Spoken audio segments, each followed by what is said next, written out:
warahmatullahi wabarakatuh. Alhamdulillahilladzi hadana li hadza wa ma kunna linahtadiya laula an hadanallah. Asyhadu an la ilaha illallah wahdahu la syarikalah wa asyhadu anna Muhammadan abduhu wa rasuluh sallallahu alaihi wa ala alihi wa ashabihi wa sallama tasliman katsira, amma ba'd. Ayyuhal muslimat, ayyatuhal muslimat rahimani Allah wa iyyakunna. Kita bersyukur pada Allah Subhanahu wa taala kita bisa melanjutkan kembali pembahasan dari kitab Minhajul Muslim karya Syekh Abu Bakar bin Jabir Al-Jazairi rahimahullahu taala. Sekarang melanjutkan bagian yang kedua, yaitu hak suami atas istri. Ini pas lagi seru-serunya malah nggak datang.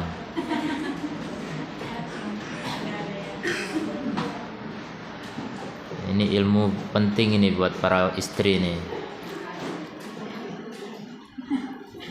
Kalau yang hak istri atas suami nggak tahu nggak apa-apa. Jadi nggak usah tahu hak istri ya, biar nggak menuntut hak.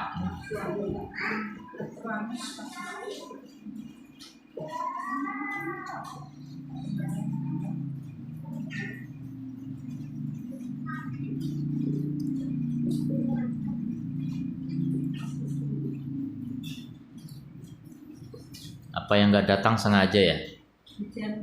Oh, hujan. Sengaja hujan. Yajibu ala zaujah nahwa zaujiha al-qiyamu bil huquqi wal adabil atiyah. Jadi istri wajib menegakkan atau melaksanakan hak-hak dan adab-adab terhadap suaminya sebagai berikut. Ada cuma 3 ya, sedikit kali. Yang pertama, ta'atuhu fi ghairi maksiatillahi ta'ala. Mentaatinya pada selain maksiat pada Allah. Jadi ini yang pertama pun Masya Allah ya, rata-rata gagal wanita. Mentaati segala aturannya apapun, segala perintahnya, segala larangannya, pokoknya ditaati semua.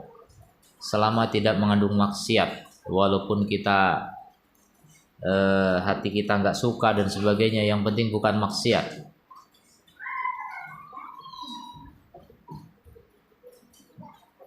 Dan termasuk pengecualian itu selama tidak mendatangkan mudarat. Kalau mendatangkan mudarat juga tidak wajib taat. Jadi gara-gara mentaati suami sampai pingsan gitu misalnya, sampai sekarat gitu, itu nggak boleh.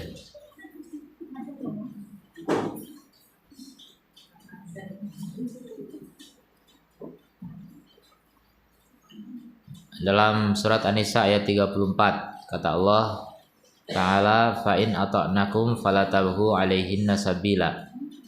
Kalau mereka sudah taat pada kalian, maka jangan cari-cari kesalahannya lagi, jangan cari-cari alasan untuk menyalahkan lagi.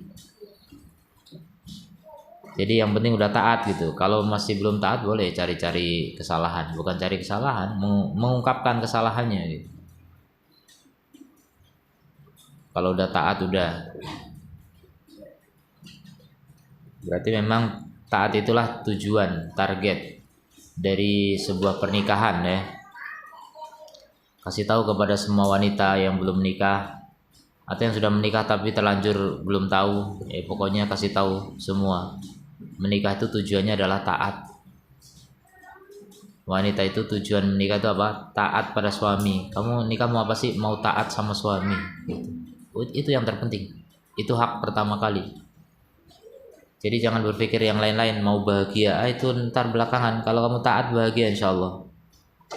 Jadi bahagia itu impian, tapi semua impian itu ada jalan, ada cara, ada sebab, ada syarat. Nah di antara syarat-syaratnya yaitu mentaati suami.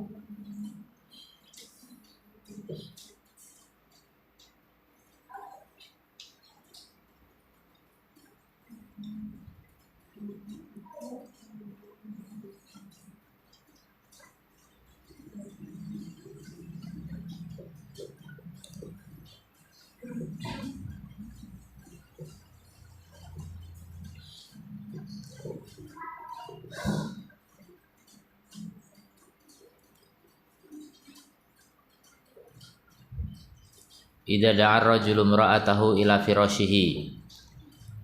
Contoh dalil dari hadis Nabi sallallahu alaihi wasallam, idza da'a ar-rajulu imra'atahu, jika seseorang mengajak istrinya ila firashihi, menuju ranjang hubungan suami istri, dan ini ajakan yang enak, masa nggak mau taat juga gitu. Kalau yang enak aja nggak mau, apalagi yang nggak enak gitu. Apalagi ajakan yang ya memang cuma capek doang, cuma cuma beban tugas, hanya menguntungkan suami doang gitu. Jadi Nabi mencontohkan hal yang paling paling gampang, masa nggak mau. Falam ta'tihi, kemudian dia nggak mau mendatanginya. Fabata ghadbana, kemudian suaminya bermalam dengan marah. Itu kalau malam. Kalau siang ya bersiang ya. Ya pokoknya siang malam. Nggak cuma malam doang. Ghadbana 'alaiha, jadi suaminya marah, dalam keadaan marah kepadanya, la'anat hal malaikah hatta tusbih. Maka akan dilaknat si wanita itu oleh malaikat sampai subuh. Celaka itu wanita dilaknat malaikat. Jadi makin rusak hatinya, dilaknat.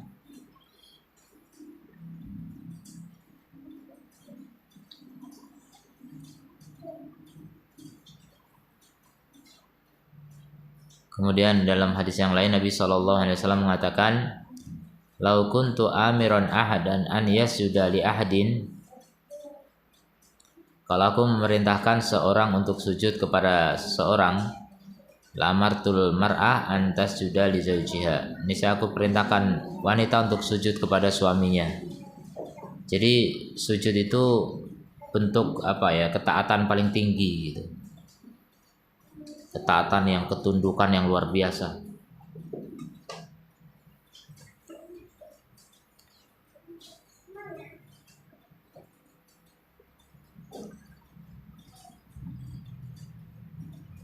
Tuh, ini menunjukkan tinggi sekali hak suami ya.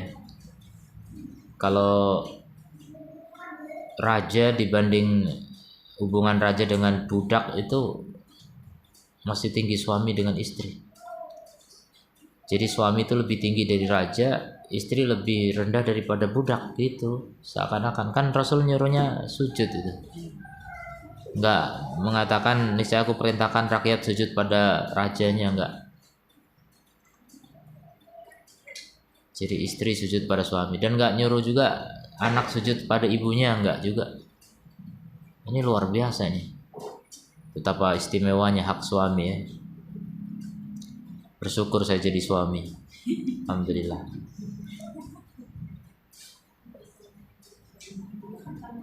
Makanya karena saya tahu wanita itu kewajibannya begitu besar seperti ini, ya udah sekalian banyakin aja sekalian.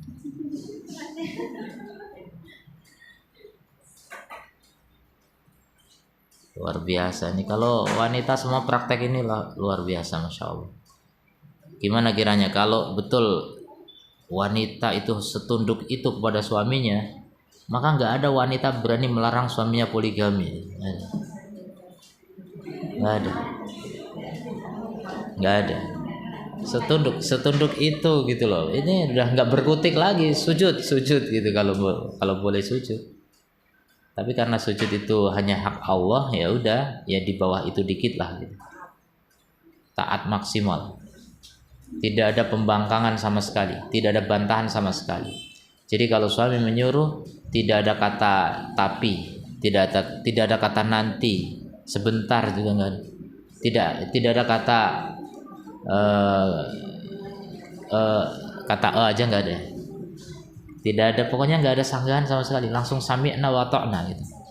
Saya dengar, saya taat. Baiklah. Jadi sebelum badan pun lidah udah menjawab duluan gitu dengan penuh senang hati gitu, menunjukkan hati gitu. Karena lidah itu penggambaran hati yang paling nampak ya. Orang itu tahu kita itu senang atau enggak itu paling mudah ditampakkan dengan kata-kata gitu. Apalagi pas malam gelap ya, orang nggak lihat apa-apa, cuma dengar kata-kata. Orang lagi seneng itu kata-katanya itu terlihat indah. Suami misalnya nyuruhnya nggak pakai sopan santun, ya nggak perlu sopan santun, ambilkan itu gitu kan, nggak perlu sopan santun, itu harus sami'na wa ata'na, siap, baik, dengan senang hati gitu. Apalagi suaminya nyuruhnya dengan kelembutan, tolong ambilkan itu gitu. Insya Allah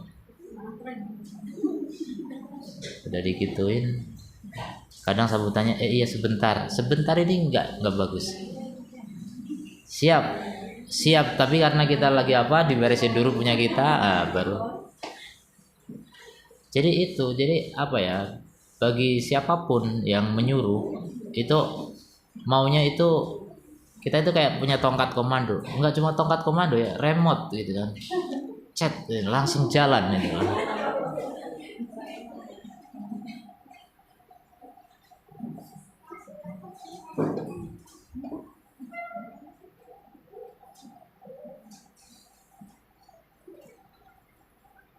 Ini kalau dikulik-kulik ini tentang ketaatan ini panjang sebenarnya, tapi nggak usah lah. Nanti terbongkar semua aib-aib manusia. Iya, nggak peduli suaminya apa, yang penting suami nggak nyuruh maksiat. Suami sejahat apapun, yang penting nggak nyuruh maksiat. Memang berat, makanya kalau nggak siap nikah ya jangan menikah. Udah terlanjur. Harusnya belajar dulu, makanya betul ya wanita yang diseret bapaknya ke Rasul ini anak saya nggak mau nikah. Betul kamu nggak mau nikah, kata dia. Betul Rasul, kenapa? Karena saya belum tahu, tolong jelaskan dulu apa kewajiban saya kepada suami saya. Pas dijelaskan begini. Jadi Rasul menjelaskannya cuma dengan satu ungkapan, seandainya suamimu berlumuran darah dan nanah, kemudian kamu jilati sampai bersih, maka kamu belum menunaikan hak suamimu. Itu contohnya. Jadi suami itu lebih dari sekedar ibunya kucing. Tahu kucing itu kalau anaknya habis BAB dijilati sama ibunya.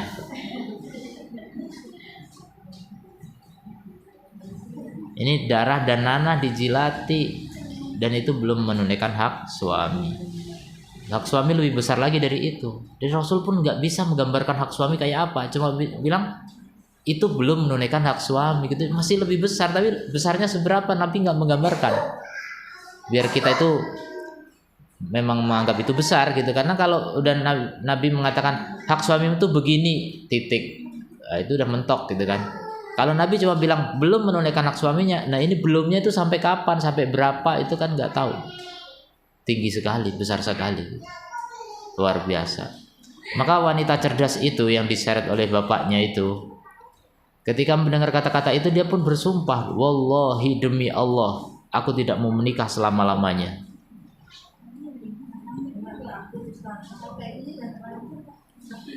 Ya, maka ya terlanjur tinggal diluruskan, makanya tinggal diluruskan, diperbaiki. Itu kalau betul kayak gitu hak suami, saya nggak berani menikah, kata dia.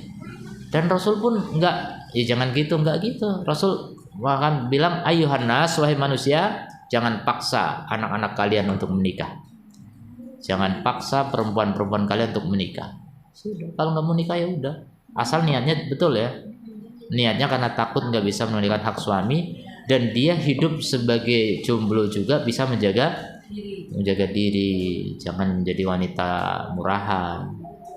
Kalau nggak mau menikah ternyata jadi wanita murahan, ya sama aja bohong. Ya. Kenapa? Gak tahu juga, saya nggak tahu.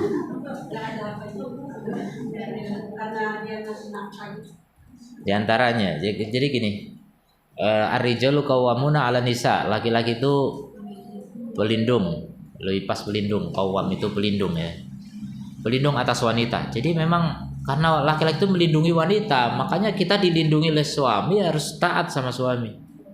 Kita tuh dilindungi dari apa? Dari api neraka gitu. Masya Allah, luar biasa. Asalnya gitu, asalnya. Jadi qawwamuna 'ala nisa bima faddalallahu ba'dahum 'ala ba'din, karena Allah lebihkan sebagian mereka atas sebagian yang lain. Jadi laki-laki itu punya kelebihan. Nah, itu Allah nggak sebutkan juga kelebihannya apa.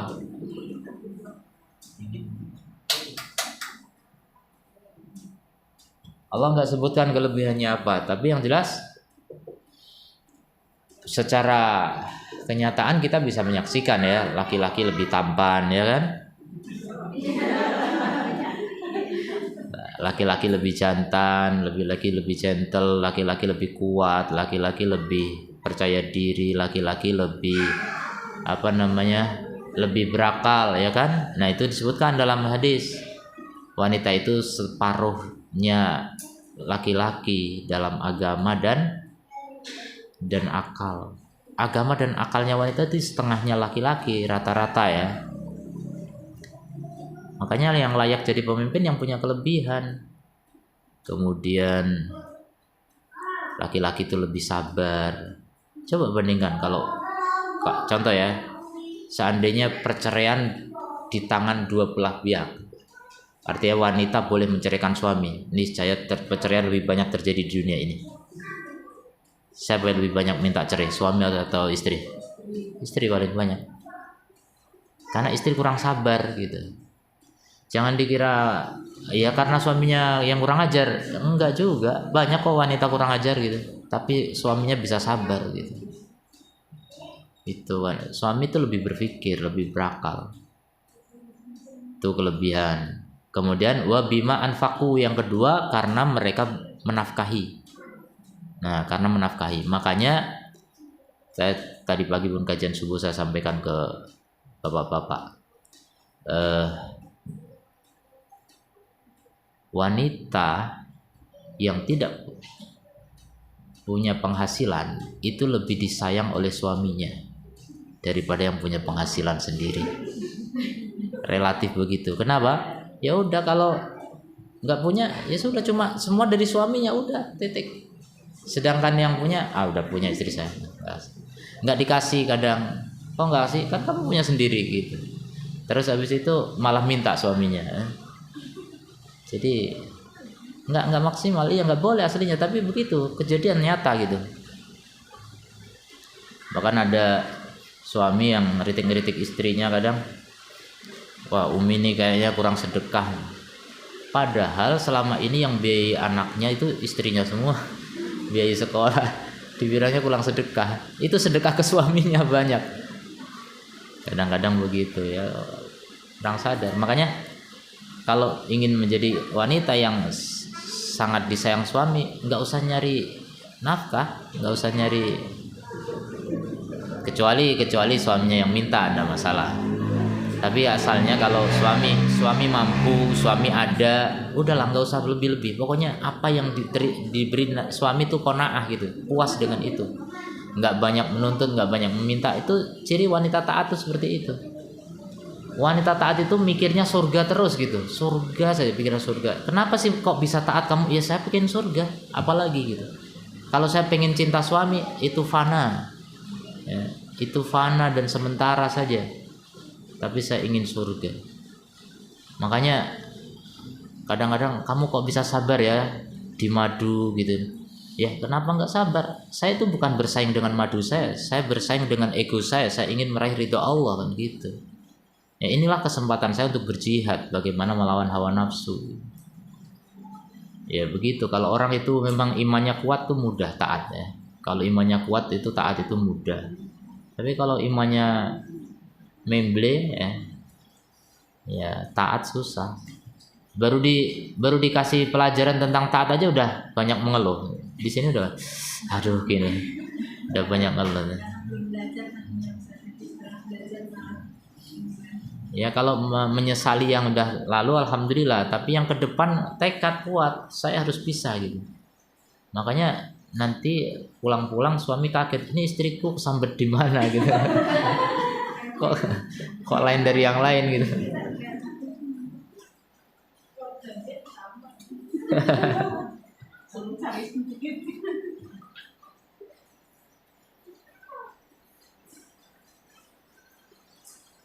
Jadi wanita yang kuat itu justru suaminya kurang sayang kepadanya.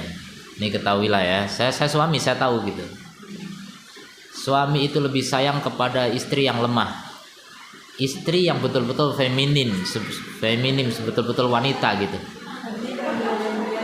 Jangan jadi laki-laki yang perempuan yang kuat gitu. Iya, yang mau menangani apa-apa sendiri. Ya mungkin di satu sisi suami seneng, istri saya cekatan bisa melakukan pekerjaan laki-laki dan sebagainya. Tapi di sisi lain suami tuh pengen ada figur wanita yang memang betul-betul wanita gitu. Wanita yang murni wanita gitu. Itu indahnya wanita tuh di situ. Gitu. Kalau wanita udah mirip laki-laki, kita jadi ilfil gitu kan.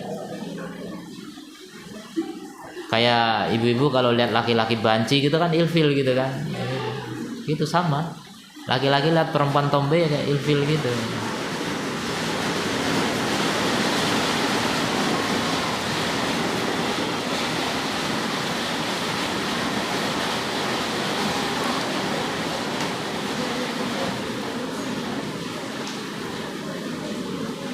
Di antara faktor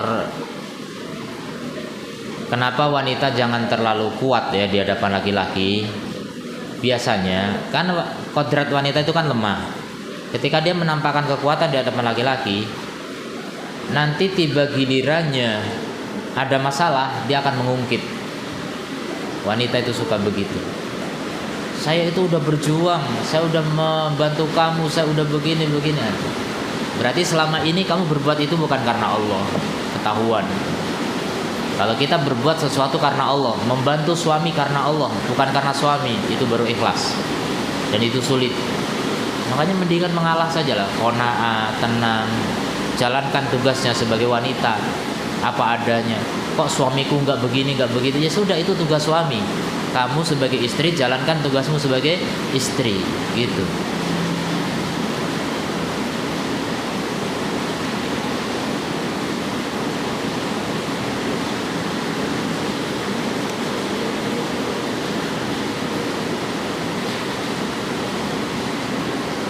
Kemudian yang kedua, siyanatu irdi zauj wal muhafadzah ala syarafiha. Menjaga kehormatan suami dan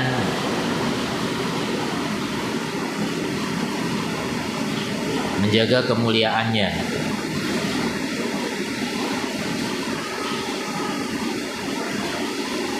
Kemudian mengelola hartanya dan anaknya, dan seluruh urusan rumah.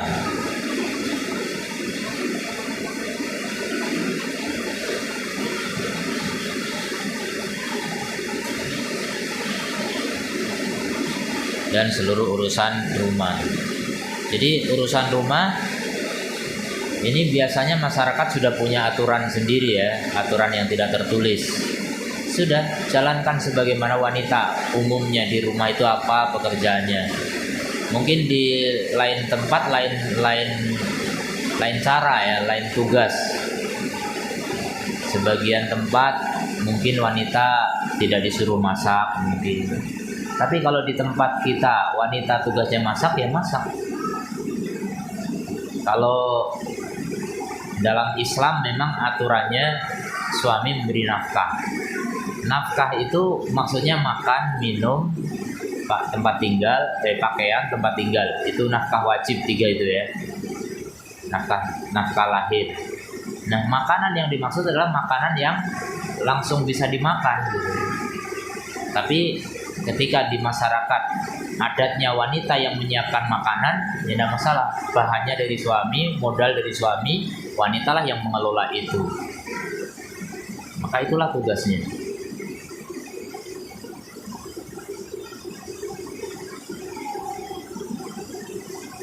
Allah Ta'ala berfirman, Fasalihatu qanitatun hafidhatu lil ghaibi bima hafidallah. Wanita-wanita solehah adalah mereka yang qanitat. Qanitat itu apa? Taat. Qanitah itu dawamu ta'ah, taat yang kontinu, taat yang tidak pernah berhenti, kontinu terus. Jadi wanita dikatakan soleha itu kalau taatnya nggak pernah putus, selalu taat. Kapan membangkang dia hilang, status solehahnya hilang. Kapan wanita berani membangkang suami, maka status solehahnya hilang.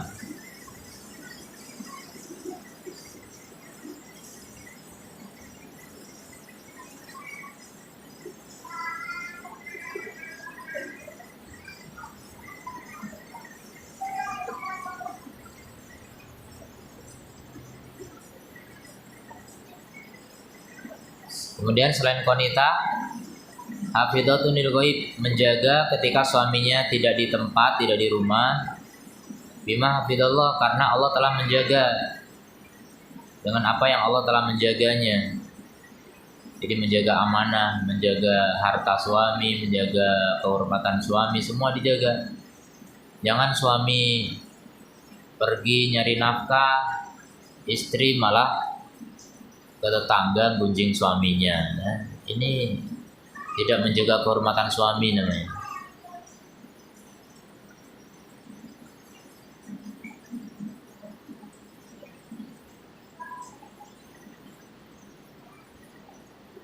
Makanya wanita yang punya kecenderungan suka bercerita itu rawan ya. Rawan banyak dosanya. Tapi kalau wanita yang pendiam itu relatif dosa mulutnya sedikit. Diam gitu. Kalau nggak ditanya nggak ngomong. Kalau ngomong pun sesuai dengan yang pertanyaannya aja gitu, nggak lebih nggak kurang. Jadi secukupnya berbicara. Itu kesalahannya relatif lebih sedikit dari faktor mulutnya ya. Nanti faktor lain paling apa? Kemaluan. Karena Nabi bilang siapa yang menjamin bagiku 2 lubang, maka aku jamin baginya surga. Siapa yang bisa menjaga mulut dan menjaga kemaluan. Sudah, ini 2 ini kalau bisa kita jaga, masuk surga, dijamin Rasul sallallahu alaihi wasallam. Maka jadilah wanita yang menjaga amanah, menjaga kehormatan suami, jangan menceritakan kejelekan suami sama sekali. Dan jangan juga cerita kebaikan suami, nggak perlu. Pokoknya itu saya katakan tadi, orang yang punya kecenderungan suka cerita itu rawan banyak dosa. Kalau menceritakan kejelekan ghibah, menceritakan kebaikan ria, macam-macam. Ada ujub ria. Kadang-kadang kecampur. Cerita kebaikan awalnya, kemudian ada tapi, ada tapinya gitu kan. Jadi campur, semuanya ada, dosa semua. Pokoknya kalau nggak cerita-cerita bagus ya. Orang nggak suka cerita tentang keluarganya itu bagus. Rata-rata wanita tuh suka cerita keluarganya. Nggak usah. Terus nggak ngobrol, ya ngobrol ilmu, pelajaran. Kemarin hak-hak suami apa aja ya itu tanya. Belajar gitu. Murojaah. Rukun-rukun wudhu apa saja gitu. Coba tanya jawab begitu aja gitu. Itu lebih indah gitu. Kalau nggak ingat ya sambil buka catatan, murojaah gitu.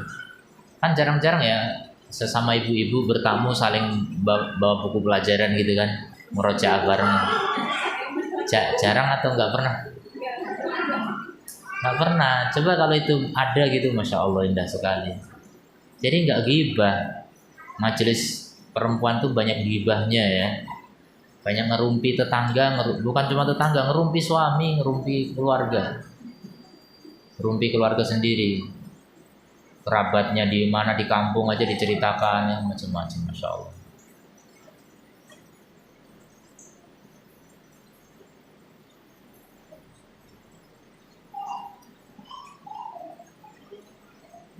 Jadi termasuk menjaga apa yang Allah jaga itu maksudnya menjaga kehormatan suami dengan apa? Tidak menceritakan tentang suami, baik kebaikan maupun keburukan. Nggak usah cerita-cerita.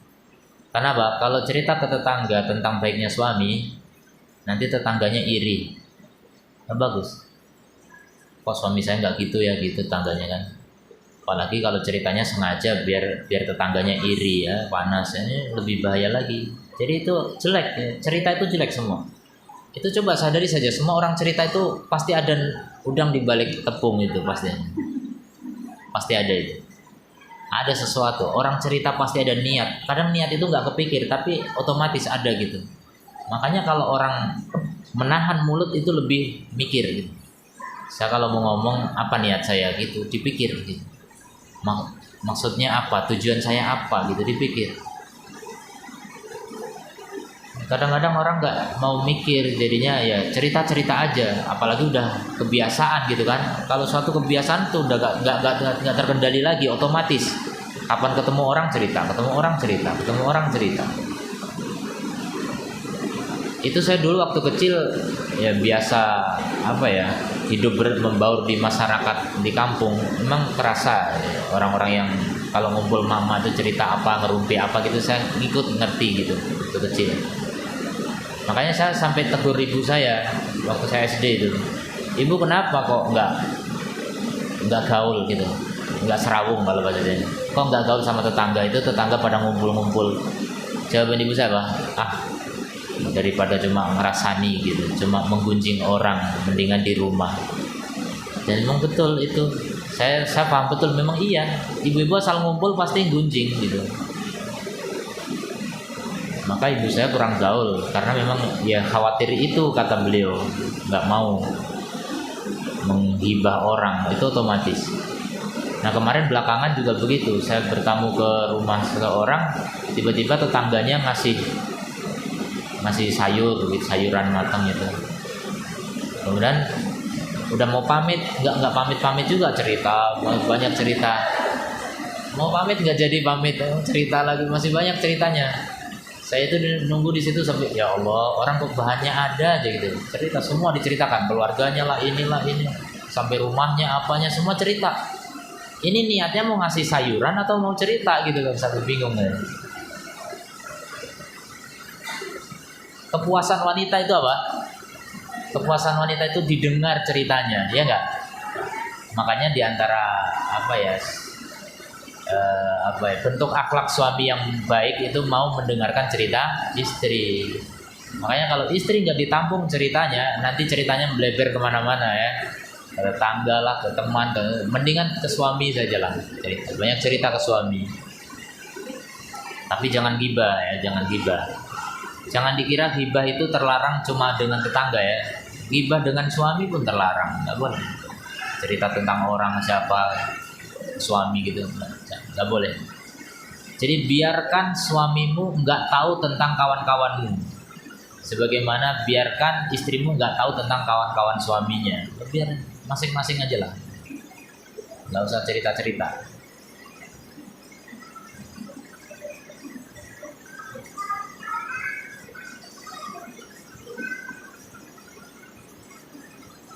Jadi itu rawan ya, ghibah antara suami istri juga rawan terjadi, banyak terjadi.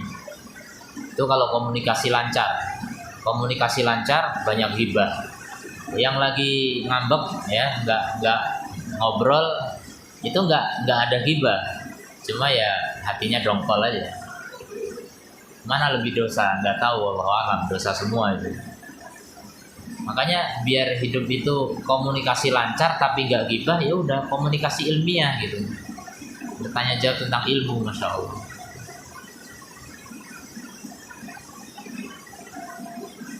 Saya melihat di kalangan jemaah tabligh, mereka entah memang ajaran mereka ya. Jadi saya punya keluarga, paman saya kan jemaah tabligh. Saya pernah bermalam di tempat beliau. Ternyata kebiasaannya kalau pulang dari masjid habis isya, itu paman itu langsung buka buku. Istrinya, anak-anaknya duduk semua situ, bacain. Padahal cuma baca buku bahasa Indonesia gitu, tapi khusyuk, syahdu gitu. Saya ikut gitu. Indah kali kalau saya belum nikah waktu itu. Indah kali kalau saya punya keluarga kayak gini gitu. Bagus. Padahal ya mereka nggak seberapa punya ilmu ya. Rata-rata itu kan buku-buku motivasi, buku Fadailul Amal gitu aja. Dan mereka kurang kurang maksimal menuntut ilmu. Tapi keinginan baiknya tuh ada gitu. Cara untuk mengelola keluarga agar baik itu ada. Makanya karena istri sering dibina dengan ilmu seperti itu ilmu motivasi kan, keutamaan amal, keutamaan sedekah, keutamaan jihad, keutamaan dakwah. Sampai akhirnya istri-istri mereka ikut dakwah gitu, gampang. Karena hari-hari dicekoki seperti itu gitu. Dan orang itu kan sangat terpengaruh oleh apa yang paling sering dia dengar, apa yang paling sering dia lihat. Makanya jangan banyak-banyak lihat dunia, jangan lihat belanjaan. Itu pasti jatuh cinta kepada belanjaan. Jatuh cinta pada dunia. Jangan terlalu sering dengar-dengar informasi tentang hal-hal yang tidak penting. Coba sering-sering baca Quran, sering-sering dengerin kisah-kisah para ulama dan sebagainya. Itu menjadi motivasi tersendiri. Orang itu akan terpengaruh, sangat terpengaruh bahkan oleh apa yang dia baca, oleh apa yang dia lihat, apa yang dia dengar. Itu penting sekali. Makanya kalau yang sering kita dengar itu sinetron, ya udah nanti rumah tangganya kayak sinetron.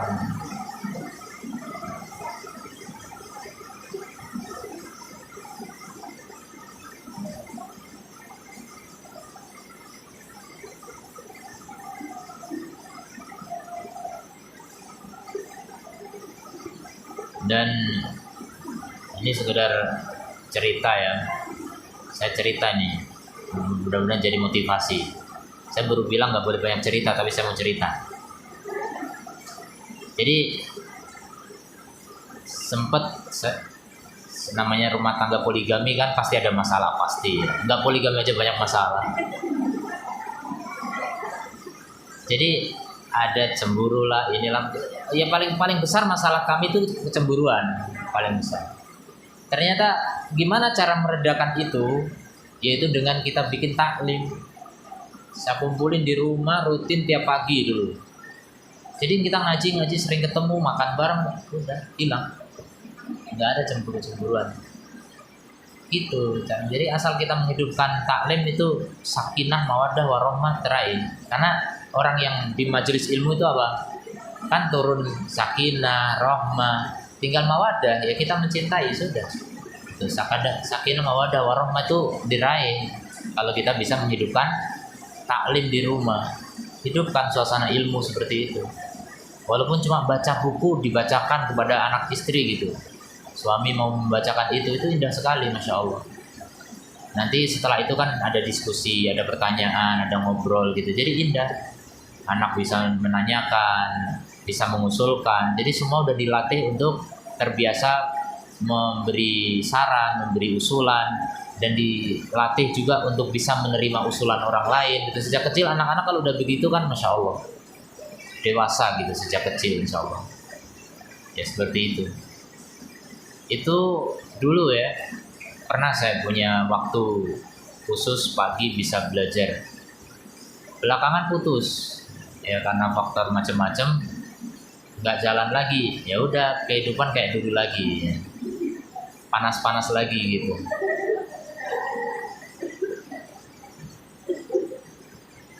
Kayak gencatan senjata udah mulai habis ya. Jadi dunia rumah tangga saya kayak dunia perang aja gitu.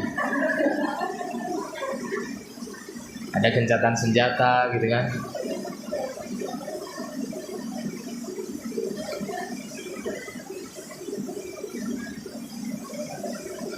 Kemudian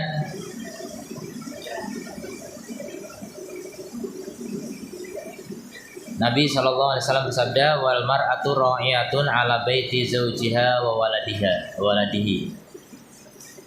Wanita itu adalah pemimpin pada rumah suaminya dan anaknya.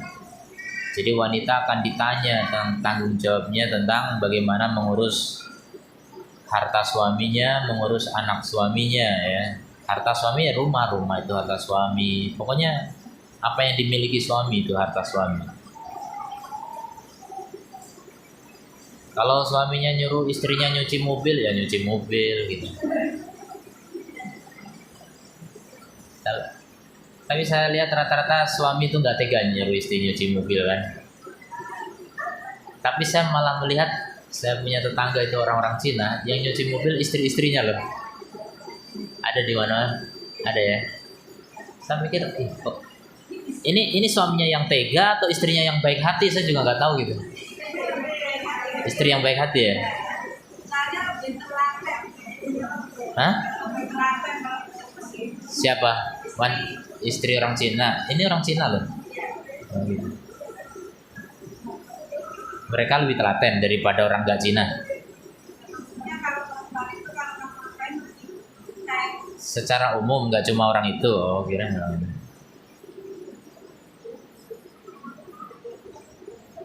ya itulah ketaatan. Kalau memang itu mandat dari suami, lakukan dengan senang hati, taati saja.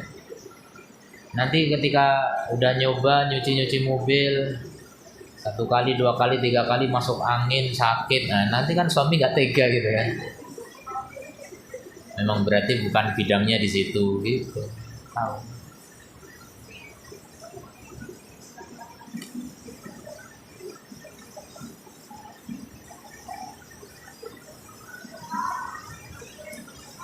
Kemudian dan sabda Nabi SAW, wa haqukum alaihinna, dan hak kalian atas mereka, ala yutikna furasyakum man takrahun. Jangan menginjak ranjang kalian orang yang kalian tidak suka.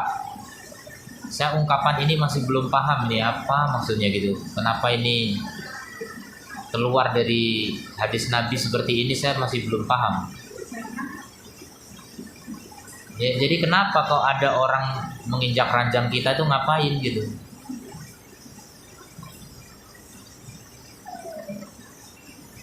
Wala ya yu'adzin fi buyutikum liman takrahun. Kalau ini bisa dipahami ya, tidak mengizinkan orang yang dibenci oleh suami. Jadi kalau suami bilang nggak boleh masuk ke rumah fulan misalnya, atau fulana,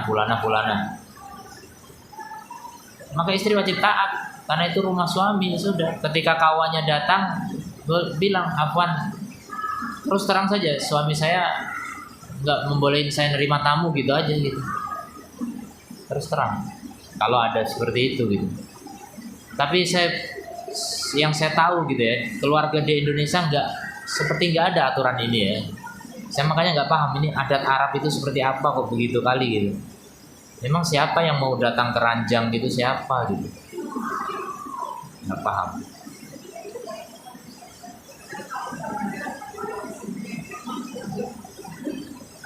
Terus kayak masalah ini kayak masalah penting banget gitu, kayak kalau saya pribadi kayak nggak pernah bersentuhan dengan masalah kayak gini gitu.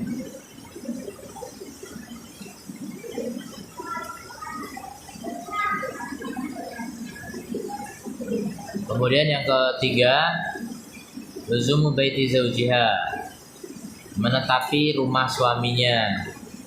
Jadi walaupun dia dulu dari istana yang mewah ya bersama orang tuanya, kemudian dinikahi oleh seorang laki-laki yang kaya raya, setelah menikah ternyata suaminya bangkrut.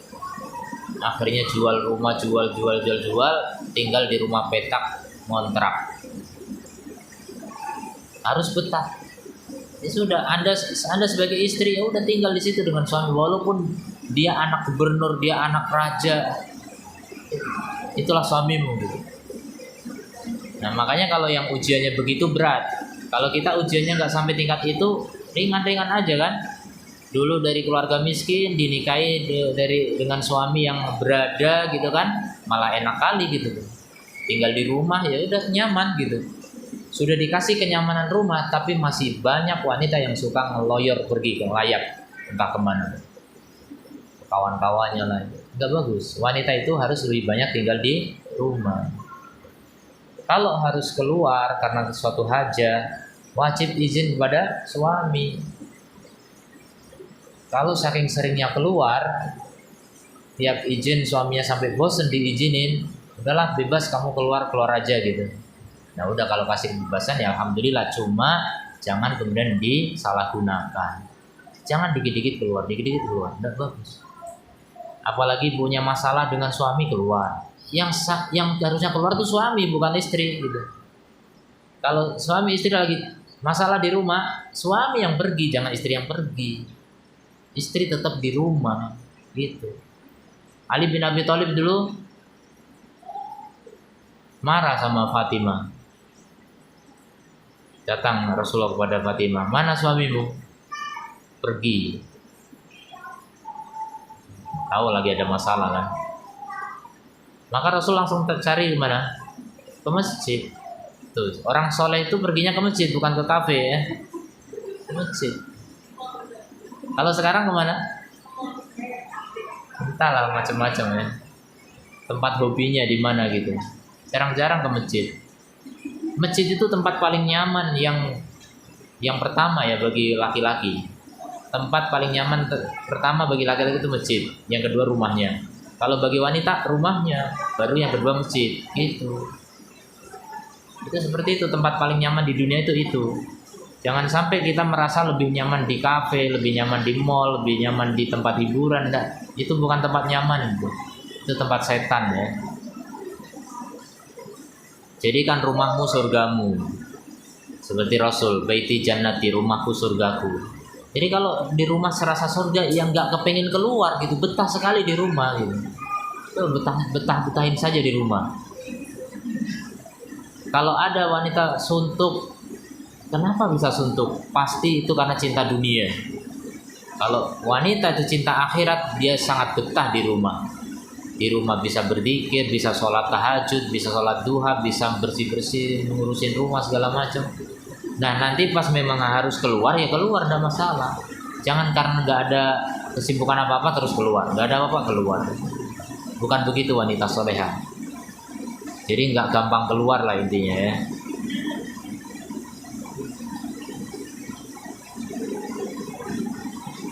Menetapi rumah suami.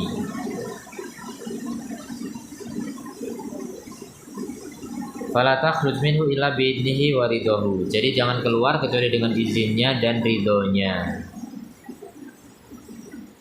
Ini syaratnya dua ya, izin dan ridho. Kalau sudah mengizinkan tapi nggak ridho, jangan keluar. Gimana mengizinkan nggak ridho? Saya boleh keluar ya? Ya sana keluar. Itu kan izinkan, tapi kelihatan nggak ridho, jangan keluar. Jadi kalau nggak ridho jangan keluar. Kok nggak jadi keluar katanya? Enggak lah, lebih enak di rumah gitu.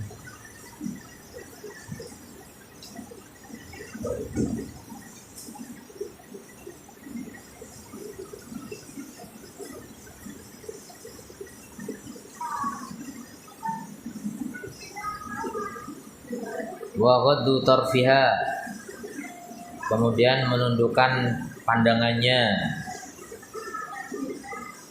Jadi kalau keluar rumah jangan mengumbar pandangan. Wanita pun nggak boleh memandang sembarangan kepada laki-laki ya. Walaupun laki-laki yang lebih ditekankan karena laki-laki itu biasanya gampang tertarik dengan pandangan. Kalau wanita lebih tertarik dengan cerita, dengan pendengaran.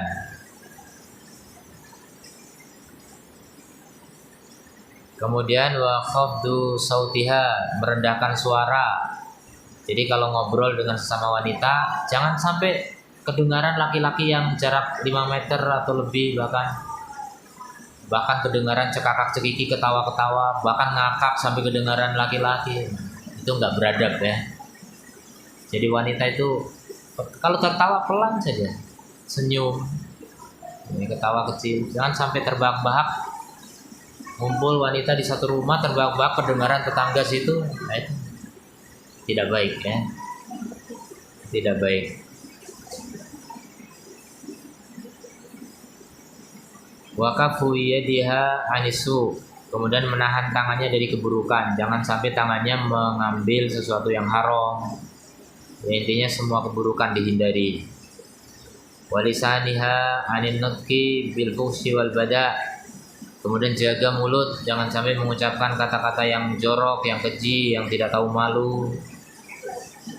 Termasuk dari ghibah. Ghibah itu sering terjadi ketika seseorang ketemu seseorang, ya kan? Kalau nggak ketemu nggak ada ghibah, kecuali lewat WA. itu ketemu di alam gaib namanya, di dunia maya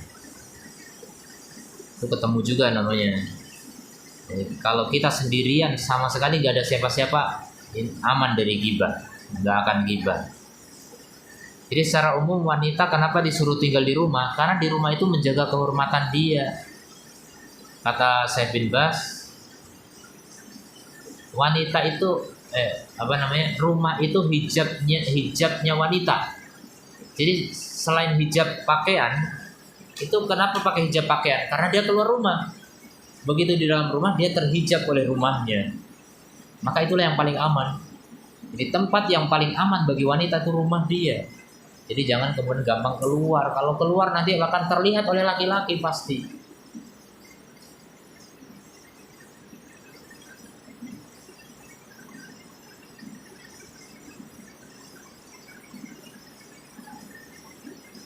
Kemudian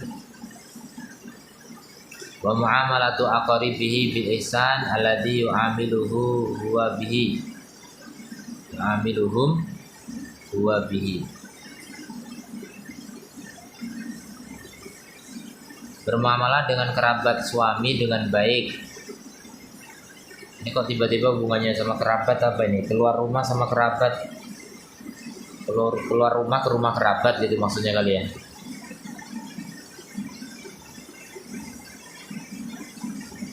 Jadi maksudnya istri itu bisa memperlakukan kerabat suaminya sebagaimana suami berbuat baik kepada kerabatnya gitu.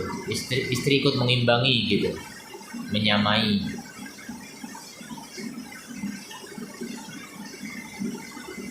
Itma ahsanat ila zaujiha man asaat ila walidayhi aw aqaribihi. Karena wanita itu tidak akan pernah berbuat baik kepada suaminya ketika dia berbuat buruk kepada orang tua suaminya atau kerabat suaminya. Hati-hati ya, jangan pernah menyakiti keluarga suami.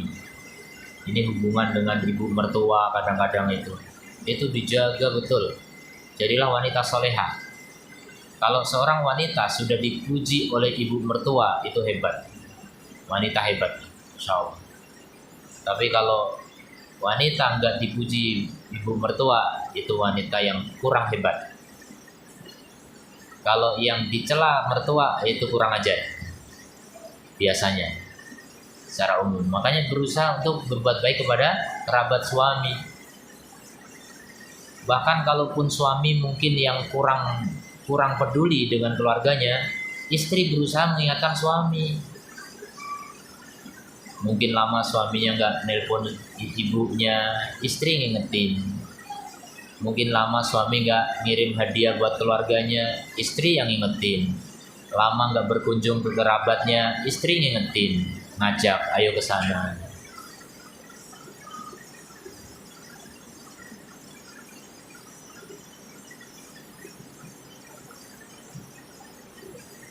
Dulu saya ingat waktu kecil, itu nenek kakek saya itu kan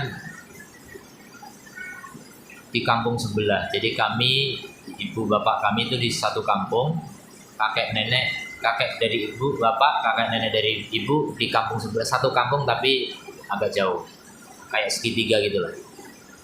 Artinya orang tua kami, bapak ibu itu punya jadwal rutin untuk mengunjungi mereka.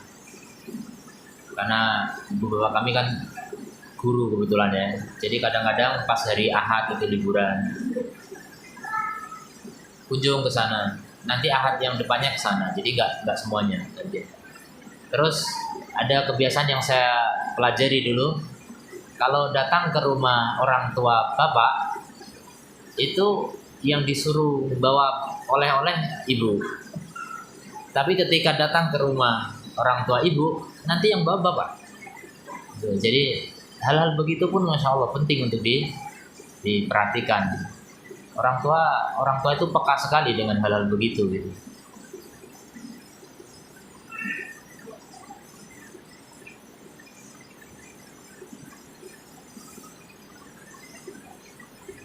kebiasaan mengunjungi kerabat itu masya Allah ya, ini hampir hilang ya. Saya sendiri sekarang merasakan hilang karena jauh-jauh sekali. Saya di Batam sendirian gitu pernah, tapi setidaknya dengan telepon atau apa memang kurang terlalu apa namanya,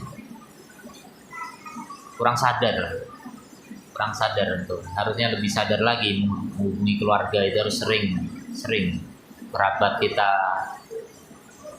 paman-paman kita itu harus sering dihubungi, apalagi yang belum kenal sunnah kita kenalkan sunnah gitu, mestinya begitu kan. Kalau ya enggak, setidaknya ya kita tetap menjalin silaturahim agar apa, kita dapat pahala ya, karena menjalin silaturahim itu ada pahalanya. Kemudian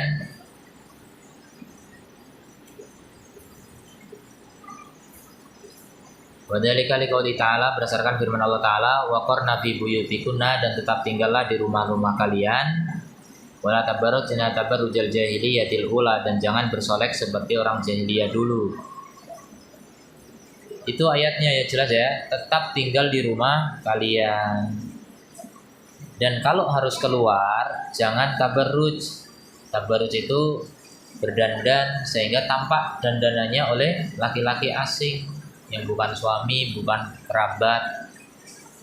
Itu namanya tabarruj ya, bersolek, berdandan sehingga terlihat cantik oleh laki-laki lain. Itu tidak boleh. Menampakkan perhiasan, biasanya wanita tuh menampakkan gelangnya, kalung sampai diperlihatkan gitu kan. Dia pakai baju, kalungnya di luar bajunya gitu. Ini maksudnya apa gitu kan? Jadi jangan suka bersolek di hadapan laki-laki lain ya. Kalau bisa, ya itu tadi, nggak pernah kelihatan sama laki-laki lain tuh paling hebat. Dulu ada wanita soleha di zaman dulu, saya lupa namanya, cucunya Ali kalau nggak salah tadi, atau yang lain. Jadi ada juga, lupa. Pokoknya ada. Salaf mengatakan, dikatakan bahwasanya si fulana itu tidak pernah keluar rumahnya kecuali 3 kali. Pertama keluar ketika dia menikah, keluar dari rumah orang tuanya. Kemudian keluar yang kedua ketika pergi haji, diajak suaminya pergi haji baru keluar rumah. Keluar rumah yang ketiga ketika meninggal dunia, keluar dari rumah menuju kuburan. 3 kali. Ya udah. Iya. Yang wajib belajar itu suaminya yang mengajarkan kepada istrinya. Tapi itu bukan berarti harus begitu kita ya, enggak ya. Maksudnya itu menunjukkan begitu kuatnya memegang prinsip ini gitu. Kalau nggak penting sekali nggak usah keluar gitu. Kalau menuntut ilmu itu penting ya nggak apa-apa. Maksudnya cuma ketemu kawan, ketemu. Jangan biasa begitu. Itu yang disebut dengan sosialita ya kan. Wanita sosialita, ketemu, memang jiwa sosialnya bagus, tapi ya itu menyalahi kodrat wanita yang secara umum wanita itu harus lebih banyak di rumah. Kecuali kalau mungkin keluarnya hanya ke rumah kawan yang dekat, tetangga dan sebagainya, itu udah masalah, itu nggak dianggap terlarang ya. Ini maksudnya keluar yang agak jauh lah gitu, keluar ke pasar, ke mall, kemana. Kalau ke pasar juga butuh hajah ya juga nggak masalah. Jadi ini perbedaan memang. Kalau di negara kita pasar mungkin banyak wanita ya, atau campur lah, setengah wanita setengah laki-laki. Kalau kita pasar di Yaman laki-laki semua. Ada wanita paling nenek-nenek gitu. Penjual laki-laki, pembeli laki-laki di Yaman rata-rata begitu. Jadi wanita di sana di mana? Ya di rumah. Mulia banget wanita di sana ya, jarang keluar.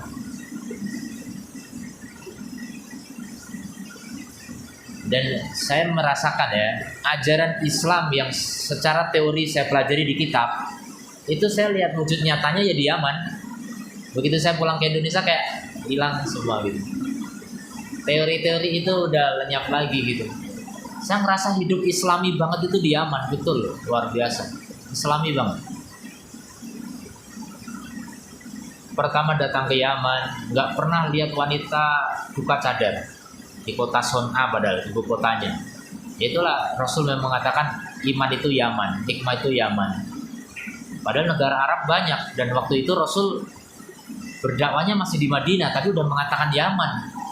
Luar biasa ya, Rasul ya dapat wahyu. Dan nyata sekarang memang. Jadi tahun 2004 saya ke sana dulu. Di kota Son'a nggak pernah saya lihat wanita Yaman. Makanya kayak apa sih katanya wanita Yaman cantik-cantik gitu. Nggak terlihat sama sekali. Akhirnya tahu dari mana cantik, paling anak kecil gitu, anak SD yang masih kecil-kecil itu kelihatan mukanya, oh. Atau lihat laki-laki ya setipe lah gitu. Nggak kelihatan wanita. Kemudian ada orang-orang miskin di sana mengemis, itu pengemis bercadar. Orang-orang miskin memang, jadi lusuh gitu kan. Kadang-kadang anak kecil, tapi bercadar, masih usia-usia SMP gitu, cadar semua di sana. Tapi luntur ya. Ketika saya pulang dari Yaman 2010, sudah mulai banyak yang terbuka. Jadi mengalami perubahan. Itu di kota. Tapi kita di kampung. Saya belajarnya di kampung di Provinsi Ma'rib namanya. Nah itu di situ sama sekali nggak melihat perempuan, sama sekali nggak ada kita lihat perempuan. Apalagi di kalangan penuntut ilmu, cadarnya itu rapet, nggak kelihatan sama sekali, tutup semua, nggak lihat wanita.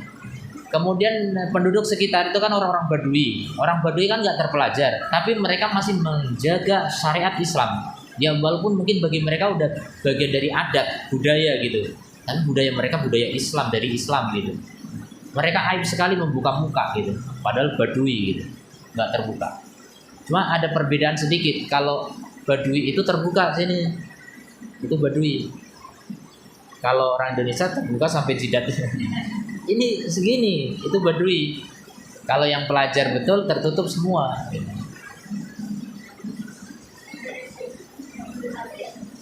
Kalau Ustadz Firanda cerita di Madinah, ciri-ciri pelacur itu yang tangannya kelihatan.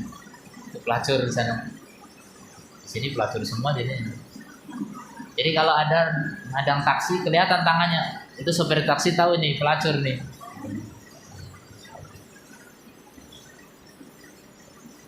Itu di Arab ya. Beda sekali dengan di kita. Makanya pertama kali pulang dari Yaman ya saya terkaget-kaget gitu. Datang di Tasikmalaya, di pesantrennya maksudnya, cadarnya kok terbuka jidatnya semua gitu.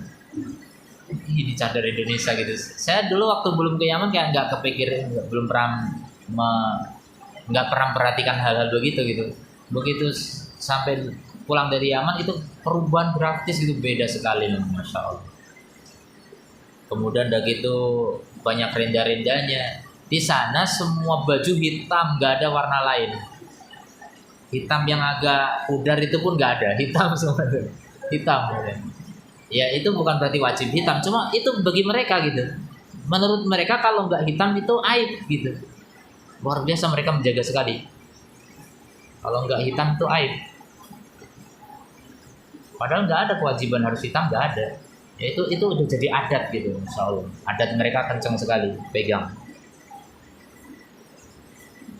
Itu wanita Badui, kita menyaksikan ya, kan kita tinggal di kebun gitu. Ada kebun jeruk, ada kadang ladang ya tomat, jagung, macam-macam gitu, subur daerah sekitar markas kita. Dan kita kalau main ke mereka pas lagi musim tomat, bebas makan tomat. Pas musim jeruk, bebas ambil jeruk gitu. Pokoknya buah-buahan kita banyak lah di sana. Setiap musim ada. Nah, kalau musim kentang nggak bisa makan kentang ya kan. Cuma pulang bawain kentang sana pulang. Senang mereka dengan orang Indonesia, dan mereka orang dermawan memang ya. Kemudian kita menyaksikan di kebun yang kerja ya laki perempuan, perempuannya ya pakai cadar. Mari motong rumput itu orang-orang bercadar. Nanti rumput itu mau buat makan ternak kambingnya di rumahnya. Itu agak jauh mungkin dari kebun dari rumahnya, naik mobil mereka. Dan mobil di sana semuanya pick up ya. Pick up yang Hilux itu, Toyota Hilux yang ada mungkin depan 2 baris kursi, ada yang cuma 1, macam-macam. Itu belakang itu buat nampung rumput biasanya. Jadi depan suaminya nyetir sama anak laki-lakinya, nanti istrinya sama anak perempuannya naik di atas rumput. Nah itu pemandangan kita sih. Ketaatan istri sampai segitunya. Di atas dia, luar biasa. Pejuang-pejuang betul, ninja-ninja itu di sini. Sore-sore gitu kan lihat mobil kayak gitu, perempuannya di atas. Tega ya. Saya juga berpikir kenapa yang di depan anak laki-lakinya bukan ibunya. Itu saya berpikir keras itu. Tapi udah adatnya gitu. Memang begitu perempuan di sana seperti itu.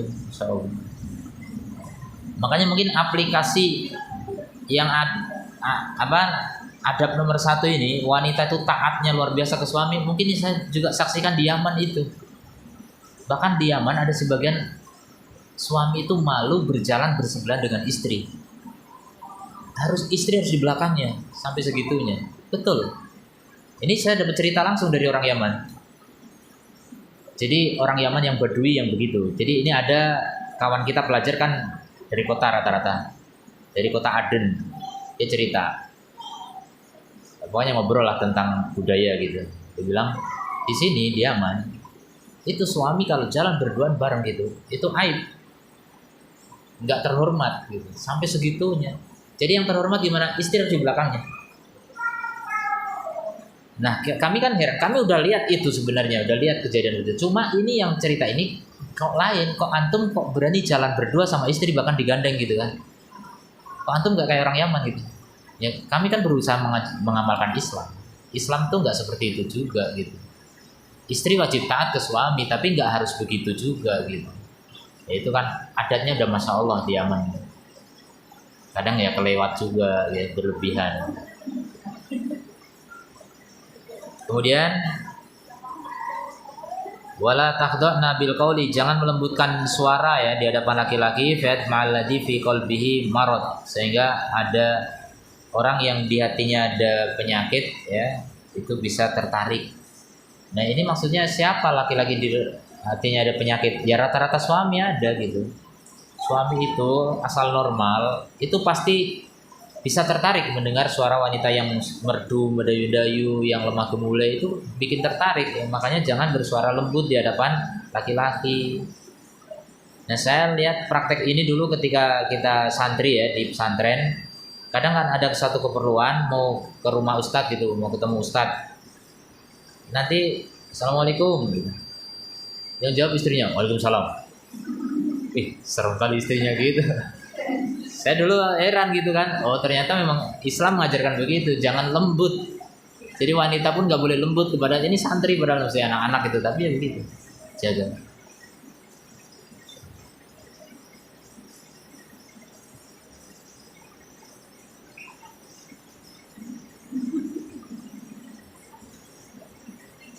Kemudian la yuhibbullahul jahra bisu'i minal qaul. Allah enggak suka orang yang terang-terangan dengan perkataan yang buruk. Jadi ngomong buruk, keras, pelan aja enggak bagus apalagi keras gitu.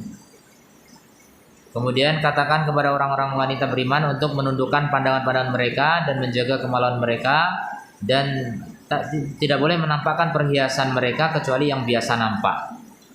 Ini ulama memiliki penafsiran yang bermacam-macam ya. Biasa nampak ini apa? Sebagian mengatakan maksudnya muka dan telapak tangan. Jadi memang muka dan telapak tangan itu bukan aurat. Jadi tidak masalah. Tadi yang dibilang kalau di Madinah kelihatan tangannya pelacur itu nggak cuma telapaknya ya, sampai lengan gitu maksudnya.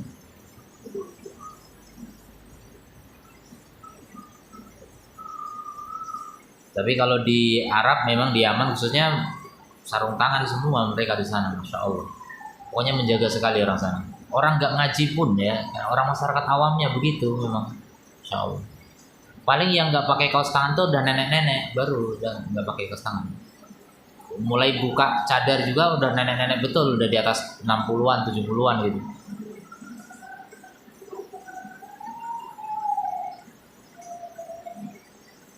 Kemudian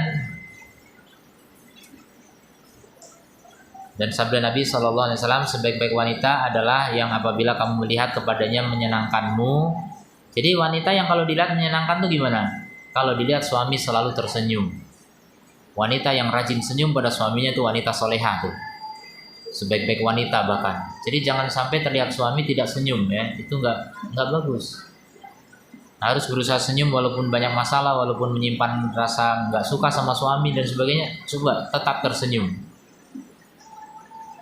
Apalagi suami baik-baik saja kan. Suami yang nggak baik-baik saja kita harus tersenyum itu wanita itu. Wa idza amartaha atau atka, kalau kamu suruh dia taat padamu.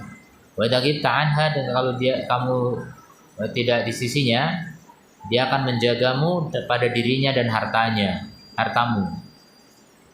Kemudian la tamna'u ima Allahi masajidallah, jangan kalian larang hamba-hamba wanita Allah untuk mendatangi masjid-masjid Allah. Wa idza sta'danat imra'atu ahadikum, jika salah seorang istri dari kalian minta izin ke masjid, maka jangan dilarang. Nah itu. Kalau pergi ke masjid jangan dilarang, tapi kalau pergi ke pasar, ke mall, nah itu boleh dilarang. Kecuali hajat betul ya. Kalau ke masjid jangan dilarang. Kemudian i'danu, tapi Nabi ada kelanjutannya nih, wa buyutuhunna khairun lahunna, tapi rumah mereka tetap lebih baik bagi mereka. Cuma kepengen ke masjid ya udah. Mungkin pengen refreshing sesekali ke masjid, silahkan. Di rumah terus suntuk ya. Kemudian i'danu linnisa bilaili ilal masajid. Bahkan izinkan untuk wanita di malam hari menuju masjid. Malam hari coba yang enggak kelihatan. Kalau siang kelihatan, itulah Islam ya, ajarannya seperti itu aslinya. Tapi ajaran ini kalau kita terapkan betul di masyarakat kita akan dibilang apa? Ekstrim. Dibilang radikal, eksklusif, sebagainya macam-macam. Ya, kita amalkan pelan-pelan ya sesuai kemampuan. Silakan kalau ada pertanyaan.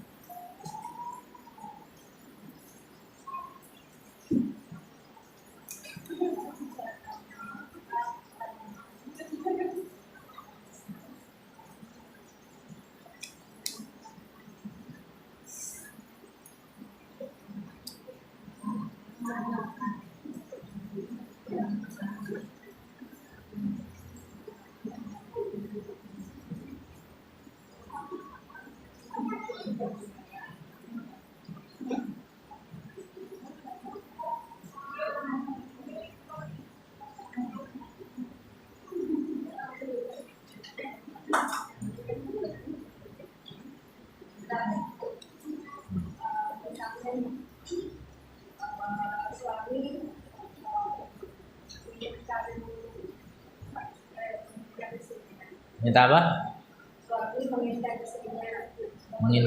Menginginkan apa? Melayani terus? Kemudian kondisi istrinya itu lagi tidak enak badan atau sakit atau gimana, atau anak-anak, kondisi anak-anak yang belum memungkinkan untuk tinggal gitu. Itu gimana, apa yang harus dilakukan? Jadi sampaikan saja alasannya. Ya dikira ini apa namanya, mengabaikan atau gimana gitu. Yang jelas ya tadi patokannya ya, wajib taat pada suami selama bukan maksiat, sama satu lagi apa tadi? Selama tidak menimbulkan mudarat. Jadi kalau ditinggal anaknya bikin mudarat, anaknya malah nangis, malah rewel macam-macam, makin terbengkalai urusan. Ya sampaikan alasan itu. Termasuk mudarat sakit gitu kan. Sakit harus melayani suami malah makin parah nanti. Jadi selama tidak mudarat, jadi sampaikan saja. Kalau ada hal yang sekiranya mendatangkan mudarat ya sampaikan. Maaf gitu. Bukan bermaksud untuk tidak mentaati, tapi saya khawatir nanti sakit saya lebih parah gitu, sampaikan saja.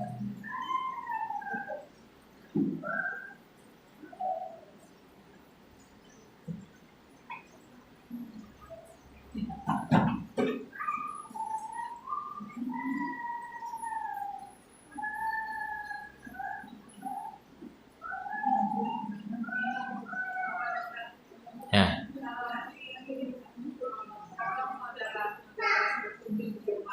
Kita berkunjung kemana? Oh, ada saudara ke rumah. Apa? Bawa bayi.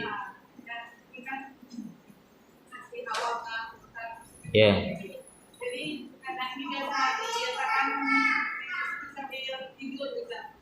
Minum susu sambil tidur. Nenen. Nah, terus?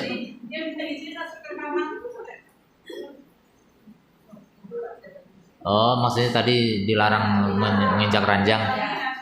Itu yang saya belum paham. Makanya ini apa larangan menginjak ranjang ini apa maksudnya? Ya kalau maksudnya itu ya berarti bisa jadi itu ya, Kak. Jadi kalau memang mau ada orang menyentuh ranjang kita, ya minta izin suami. Izin suami. Iya. Izin suami.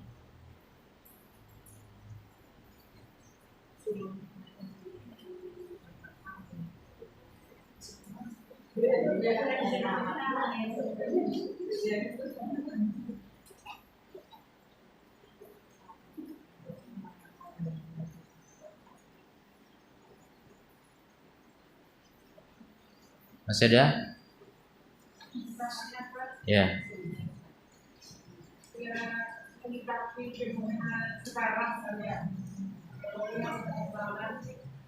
Kalau yang tadi kita sampaikan tadi itu kayaknya idealnya seperti itu, tapi kalau kita hidup di tugas dan keadaan kita hidup di Indonesia, bagaimana menerapkan konsep misalnya katakanlah untuk taat kepada suami dikaitkan dengan yang tadi saya katakan misalnya seorang perempuan dengan baik apa namanya di rumah saja, bahkan istri yang paling sayang suami itu kalau bisa dia juga ikut campur dalam namanya menyediakan dan segala macamnya.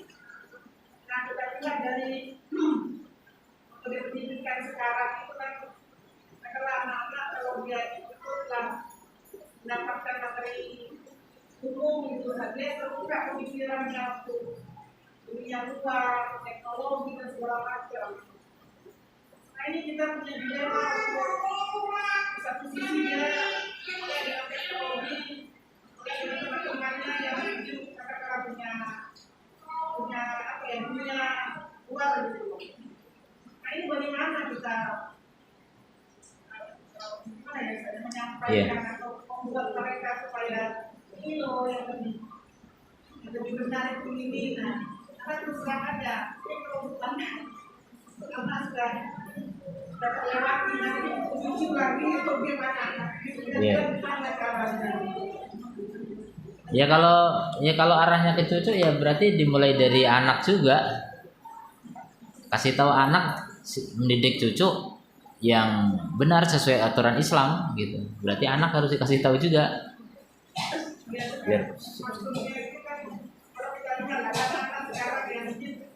ya. Termasuk dunia kerja. Nah kita bercerita tentang konsep idealnya seperti ini. Saya masih, iya. Iya. Memang manusia itu punya pilihan ya. Kita punya pilihan. Hidup itu milih. Mau lebih milih kecenderungan kemana itu kembali ke kita masing-masing. Kalau orang menganggap sekarang kan zaman teknologi, orang itu harus melek teknologi. Yang mengharuskan itu siapa? Enggak ada kok keharusan. Saya punya, ya tahulah sebuah keluarga yang keluarga itu enggak cuma keluarga dia, keluarga besar sampai ponakan-ponakan itu dianggap aib wanitanya bisa naik motor, dianggap aib di Indonesia. Jadi bahkan menganjurkan kalau kamu nyari istri, cari istri yang nggak bisa naik motor, sampai segitu. Itu jadi itu masih ada, saya masih nemu ya orang-orang begitu. Hidup itu pilihan. Jadi ya kembali ke kita sih. Nggak ada tuntutan kita harus mengikuti perkembangan zaman, itu nggak harus. Memang kalau kita nggak ikut zaman terus tergilas oleh zaman, enggak juga. Kita mengikuti aturan Allah, insya Allah aman. Coba jalani aturan Allah. Kalau harus melek teknologi, ya setidaknya melek teknologi itu laki-laki. Wanita nggak harus. Wanita cukup taat sama suaminya cukup. Jadi termasuk gini, perjodohan laki-laki perempuan sekufu gitu kan. Kalau sekufu diantaranya ya sekolahnya setingkat gitu kan. Kalau suaminya S3 masa istrinya SD kan nggak mungkin. Ya itu nggak sekufu memang. Tapi sekufu yang paling penting bukan masalah pendidikan atau kekayaan atau apapun dari sifat-sifat dunia. Yang paling penting itu agamanya. Bagaimana agamanya itu sekufu gitu. Kalau tingkatan anak kita yang mungkin dia hafal Quran, perempuan gitu, ya jangan dikasih suami yang pengusaha besar kemudian nggak tahu baca Quran, itu nggak sekufu. Itu contoh. Jadi kufu agama itu yang paling penting. Jadi nggak usah terlalu pusing tentang masalah itu. Gimana kalau anak perempuan kita punya anak perempuan banyak, terus nggak dibekali nyari nafkah sendiri gimana gitu loh. Kan dalam Islam itu mereka nanti akan diayomi oleh laki-laki. Kenapa kita yang harus pusing mikirin itu gitu?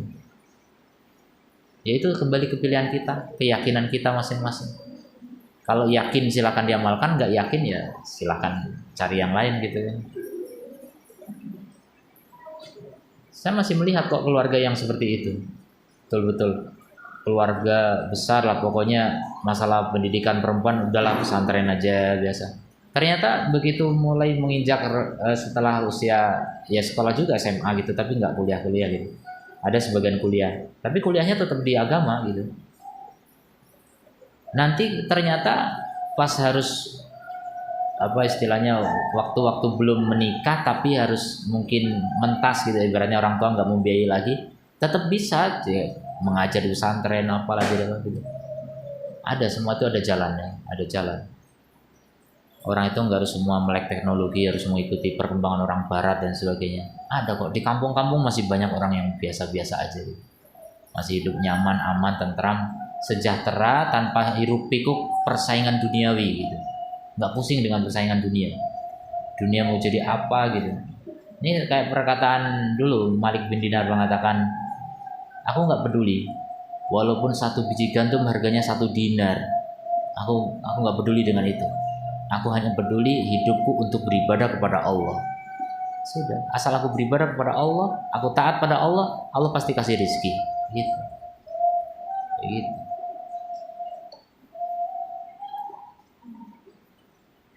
Sebagian orang yang lemah iman menganggap prinsip orang yang seperti itu dikiranya orang yang tidak maju, tidak berkembang, terlalu pasrah dan sebagainya. Padahal ya kemajuan itu kan nggak cuma diukur dengan teknologi, kemajuan iman itu lebih penting gitu kan. Makanya saya pernah waktu di kampus itu saya sampaikan, sekarang Islam itu mengalami kemunduran drastis dibanding dengan di masa salaf gitu. Ada orang protes, sekarang justru semakin maju. Buktinya di Mesir itu mahasiswa bisa bikin pesawat. Iya kalau masalah itu iya. Tapi kemunduran yang saya maksud itu bukan teknologi, kemunduran iman, kemunduran mental, kemunduran ilmu, pengetahuan agama gitu. Itu yang mundur gitu. Kalau masalah teknologi berkembang. Udah. Ya.